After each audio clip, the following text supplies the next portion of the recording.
আপনার বেতন কত ভাই? 6,000।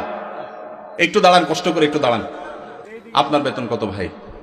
5,500। এই মনোহরপুরের মসজিদ কমিটির কেউ আছেন? মুসল্লি কেউ আছেন কিনা? অন্তত যারা আছেন হাত তোলেন তো। মুসল্লি কারা? কেউ হাত তুলবে না। কমিটির একজন পাওয়া গেছে মুসল্লি? আচ্ছা থাক। আর ইমাম সাহেব কে আছেন বলেন? আপনি ইমাম ভাই, আপনার বেতন কত? হ্যাঁ, মসজিদ থেকে বেতন কত বলতেছি?